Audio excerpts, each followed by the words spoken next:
La Bible en un an, le 9 novembre, le livre du prophète Daniel, chapitre 2, verset 26, au chapitre 3, verset 30. Le livre des psaumes, chapitre 108, verset 1 à 14. Le livre des proverbes, chapitre 27, verset 19. L'évangile de Jean, chapitre 7, verset 10 à 24. Le livre de Daniel, chapitre 2. Prenant la parole, le roi dit à Daniel, qu'on appelait Belchatsar, « Es-tu capable de me faire connaître le rêve que j'ai eu et son explication? » Daniel fit cette réponse devant le roi. Ce que le roi demande est un secret que les sages, les astrologues, les magiciens et les devins ne sont pas capables de lui révéler. Cependant, il y a dans le ciel un Dieu qui dévoile les secrets et qui a fait connaître au roi Nebuchadnezzar ce qui arrivera dans l'avenir. Voici ton rêve et les visions que tu as eues sur ton lit. Sur ton lit, roi, tu as eu des pensées concernant ce qui arrivera par la suite, et celui qui dévoile les secrets t'a fait connaître ce qui arrivera. Si ce secret m'a été dévoilé, ce n'est pas parce qu'il y aurait en moi une sagesse supérieure à celle de tous les êtres vivants, mais c'est afin que l'explication te soit donnée, roi, et que tu connaisses ce qui trouble ton cœur. Roi, tu regardais et tu as vu une grande statue. Cette statue était immense et d'une splendeur extraordinaire. Elle était debout devant toi, et son aspect était terrifiant. La tête de cette statue était en or pur, sa poitrine et ses bras en argent, son ventre et ses cuisses en bronze, ses jambes en fer, ses pieds en partie en fer et en partie en argile. Pendant que tu regardais, une pierre s'est détachée sans aucune intervention extérieure. Elle a frappé les pieds en fer et en argile de la statue et les a pulvérisés. Le fer, l'argile, le bronze, l'argent et l'or ont alors été pulvérisés ensemble et ils sont devenus pareils à la balle qui s'échappe d'une aire de battage en été. Le vent les a emportés et on n'a pu trouver aucune trace d'eux. Quant à la pierre qui avait frappé la statue, elle est devenue une grande montagne et a rempli toute la terre. Voilà quel était le rêve. Nous en dirons explication devant le roi. Roi, tu es le roi des rois parce que le Dieu du ciel t'a donné la royauté, la puissance, la force et la gloire. Il a placé sous ta domination, où qu'ils habitent, les hommes, les bêtes sauvages et les oiseaux, et il t'a donné le pouvoir sur eux tous. La tête en or, c'est toi. Après toi surgira un autre royaume, inférieur au tien, puis un troisième royaume, qui sera en bronze et qui dominera sur toute la terre. Il y aura un quatrième royaume, solide comme du fer. En effet, le fer pulvérise et écrase tout. Tout comme le fer brise tout, il pulvérisera et écrasera les autres. Tu as vu les pieds et les orteils en partie en argile de potier et en partie en fer.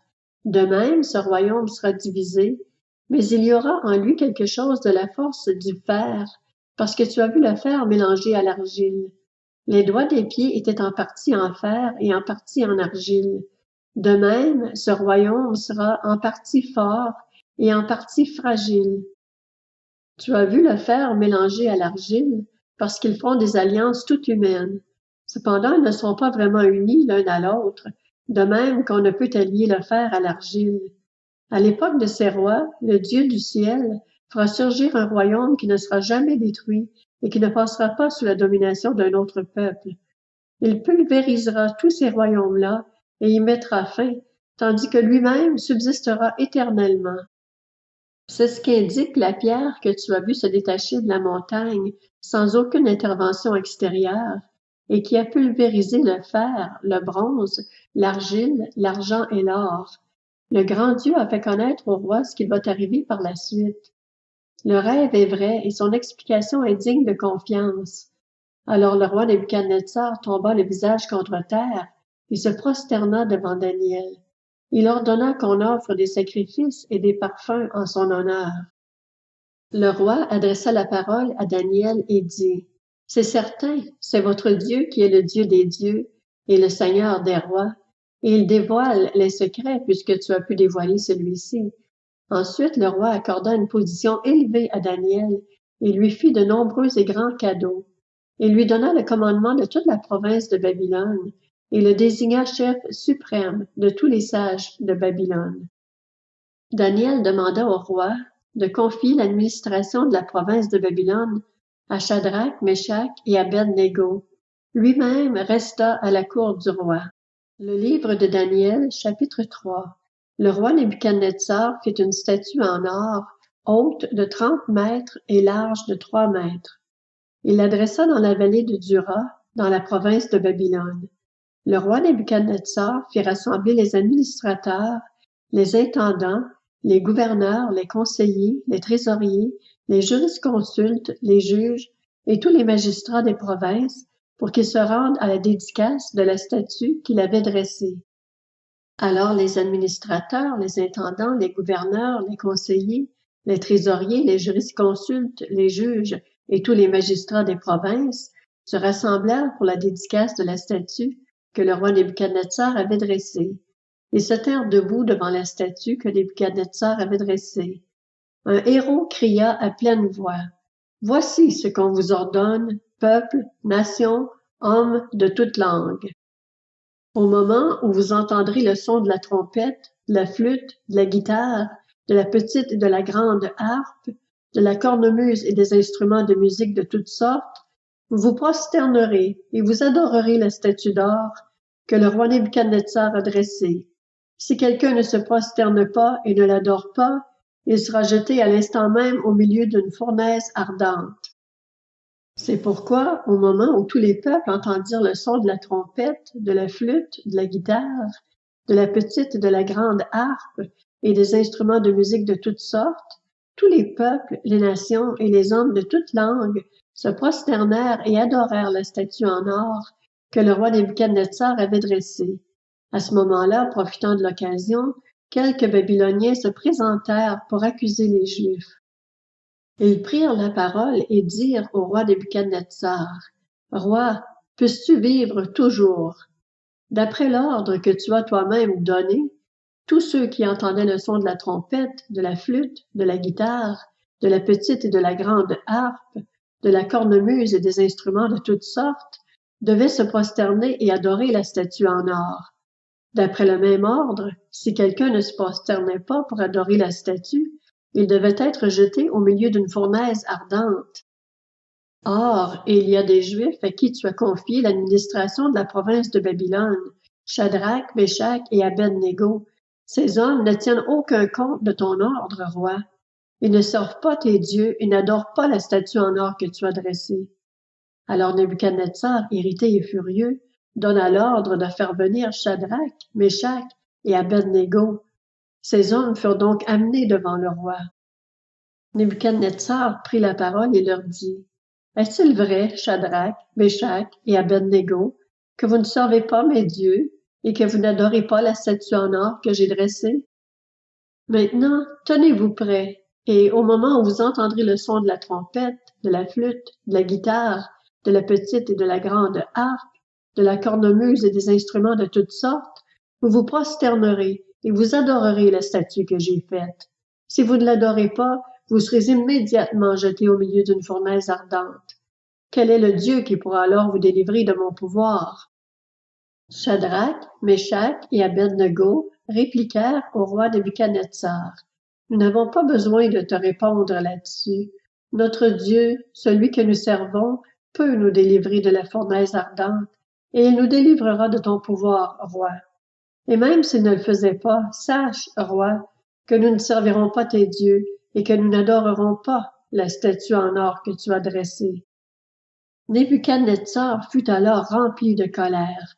Il changea de visage vis-à-vis de Shadrach, Meshach et Abed-Négo. Reprenant la parole, il ordonna de chauffer la fournaise 7 fois plus que d'habitude. Puis il ordonna à quelques soldats particulièrement forts de son armée d'attacher Shadrach, Meshach et Abed-Négo et de les jeter dans la fournaise ardente. Ces hommes furent alors attachés, habillés de leurs caleçons, de leurs tuniques, de leurs manteaux et de leurs autres vêtements, et ils furent jetés au milieu de la fournaise ardente. Comme l'ordre du roi était catégorique, et que la fournaise était extraordinairement chauffée, la flamme tua les hommes qui y avaient jeté Shadrach, Meshach et Abed-Négo. Quant aux 3 hommes en question, Shadrach, Meshach et Abed-Négo, ils tombèrent ligotés au milieu de la fournaise ardente. Le roi Nebuchadnezzar fut alors effrayé et se leva subitement. Il prit la parole et dit à ses conseillers, « N'avons-nous pas jeté 3 hommes ligotés au milieu du feu? » Ils répondirent au roi, « Certainement, roi. » Il reprit, « Eh bien, j'aperçois 4 hommes, dépourvus de liens, qui marchent au milieu du feu, porteurs d'aucune blessure, et le 4e ressemble à un fils des dieux. » Nebuchadnezzar s'approcha ensuite de l'entrée de la fournaise ardente et dit, « Shadrach, Meshach et Abed-Négo, serviteurs du Dieu Très-Haut, sortez et venez. » Shadrach, Meshach et Abed-Négo sortirent alors du milieu du feu. Les administrateurs, les intendants, les gouverneurs et les conseillers du roi se rassemblèrent. Ils virent que le feu n'avait eu aucun pouvoir sur le corps de ces hommes, que les cheveux de leur tête n'avaient pas brûlé, que leurs habits n'étaient pas abîmés et qu'ils ne sentaient même pas le feu. Nebuchadnezzar prit la parole et dit, « Béni soit le Dieu de Shadrach, de Meshach et d'Abed-Négo. Il a envoyé son ange et a délivré ses serviteurs qui ont placé leur confiance en lui. Ils n'ont pas hésité à enfreindre l'ordre du roi et à risquer leur vie plutôt que de servir et d'adorer un autre Dieu que leur Dieu. Voici maintenant l'ordre que je donne. Si quelqu'un, quel que soit son peuple, sa nation et sa langue, parle de façon légère du Dieu de Shadrach, de Meshach et d'Abed-Négo, il sera mis en pièces et sa maison sera transformée en un tas de décombres. En effet, il n'y a aucun autre Dieu capable de délivrer comme lui. » Après cela, le roi fit prospérer Shadrach, Meshach et Abed-Négo dans la province de Babylone. Le livre des psaumes, chapitre 108. Chant, psaume de David. Mon cœur est rassuré, ô Dieu. Je chanterai, je ferai retentir mes instruments. Voilà ma gloire. Réveillez-vous, mon luth et ma harpe. Je veux réveiller l'aurore. Je te louerai parmi les peuples éternels, je te chanterai parmi les nations, car ta bonté s'élève au-dessus du ciel et ta vérité atteint les nuages. Élève-toi au-dessus du ciel, ô Dieu, et que ta gloire soit sur toute la terre. Afin que tes bien-aimés soient délivrés, sauve-les par ta main droite et exauce-moi. Dieu a dit dans sa sainteté, je triompherai, je partagerai Sichem, je mesurerai la vallée de Sukkot. Galaad est à moi, Manassé est à moi, Éphraïm est le casque de ma tête, et Juda mon sceptre. Moab est le bassin où je me lave, je jette ma sandale sur Edom, je pousse des cris contre le pays des Philistins. Qui me mènera dans la ville fortifiée? Qui me conduira jusqu'en Edom? N'est-ce pas toi, ô Dieu, qui nous avais repoussés et qui ne sortais plus, ô Dieu, avec nos armées? Viens nous aider contre notre adversaire. Le secours de l'homme n'est qu'illusion. Avec Dieu, nous ferons des exploits. C'est lui qui écrasera nos adversaires. Le livre des Proverbes, chapitre 27. Tout comme l'eau reflète un visage, le cœur de l'homme reflète l'homme. L'Évangile de Jean, chapitre 7. Lorsque ses frères furent montés à la fête, il y monta aussi lui-même, non pas en se montrant, mais comme en secret. Les Juifs le cherchaient pendant la fête et disaient « Où est-il » Dans la foule, on murmurait beaucoup à son sujet. Les uns disaient « C'est un homme bien », d'autres disaient « Non, au contraire, il égare le peuple ». Personne, toutefois, ne parlait ouvertement de lui par crainte des chefs juifs. C'était déjà le milieu de la fête lorsque Jésus monta au temple et se mit à enseigner. Les Juifs s'étonnaient et disaient « Comment connaît-il les Écritures, lui qui n'a pas étudié ?»